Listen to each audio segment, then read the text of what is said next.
Everyone, तो आज हम लोग ऑप्था का एक इम्पॉर्टेंट टॉपिक पढ़ेंगे जो कि है orbital blowout fracture. University exam में कई बार पूछा गया है, इजी टॉपिक है। तो स्टार्ट करते हैं। तो क्या है ये? एक आइसोलेटेड कम्यूटेड फ्रैक्चर है। कम्यूटेड फ्रैक्चर क्या होता है? एक तरह का फ्रैक्चर होता है जिसमें एक बोन है, ये लंबा सा बोन है, तो उस बोन में दो जगह, एटलीस्ट दो जगह फ्रैक्चर हुआ होगा। तो इसमें क्या होता है? विच अकर्स व्हेन, कब होता है ये?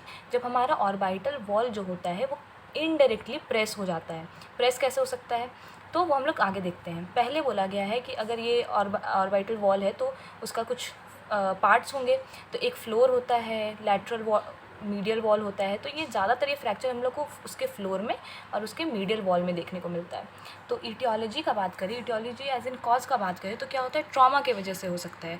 तो मानो हमारे को अगर कभी चोट लग जाता है टेनिस बॉल की वजह से, क्रिकेट बॉल, या फिर कोई ह्यूमन फिस्ट यानी कोई मुक्का मार दे, तो हम लोग को क्या वहाँ ट्रॉमा हो जाता है।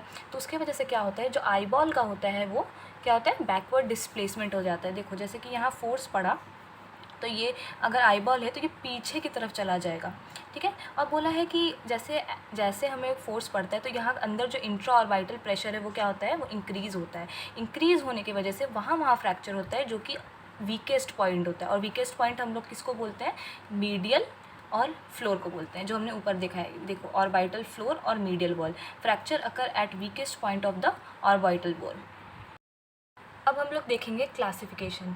तो दो तरह का होता है, एक होता है प्योर ब्लोआउट फ्रैक्चर, एक होता है इम्प्योर ब्लोआउट फ्रैक्चर। इसमें क्या होता है? ये इसमें ऑर्बिटल रिम इन्वॉल्व नहीं होता है। और इसमें क्या होता है? Medial 1/3 of the facial skeleton involve हो जाता है, ठीक है। अगर क्लिनिकल फीचर्स का बात करें तो हम लोग को देखने को मिलता है ऑर्बिटल एडिमा, ब्लड एक्सट्रावेशन, यानी कि आई के अगल बगल थोड़ा काला हो जाता है। इम्फाइसीमा देखने को मिलता है, तो ये एयर फिल्ड लाइक हो जाता है। तो ये ज़्यादातर किन में देखने को मिलता है? ये मीडियल वॉल वाला जो फ्रैक्चर होता है वहाँ हम लोग को ये ज़्यादा देखने को मिलता है। और ये वर्स कब हो जाता है? ब्लोइंग ऑफ नोज़ के केस में। नेक्स्ट फीचर क्या है इसका? पैरास्थेशिया और एनेस्थेशिया। ये क्यों होता है? नर्व डैमेज की वजह से। फिर और एक ईजी है एपिस्टैक्सिस, प्रोप्टोसिस और डिप्लोपिया। अब हम लोग आते हैं ऑर्बिटल इमेजिंग के बारे में। तो एक्सरे में हम लोग क्या देखने को मिलता है?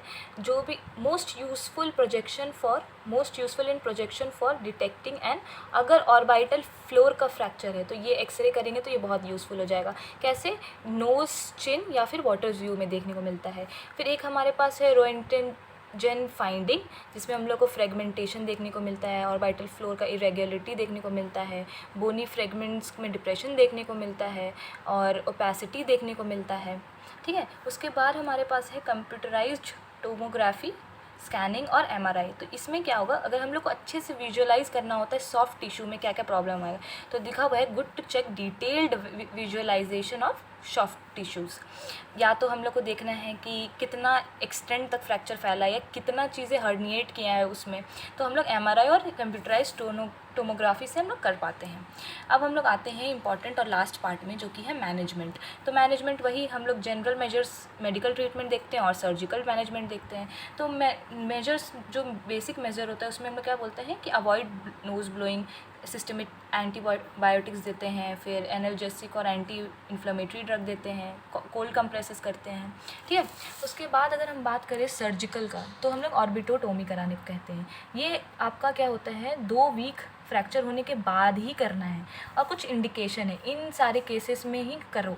या तो डिप्लोपिया हो, या तो बहुत हर्निएशन हो रहा है लार्ज चीज़ों के, या तो एनाप्थाल्मोस हुआ है जो कि 3 mm से ज़्यादा है।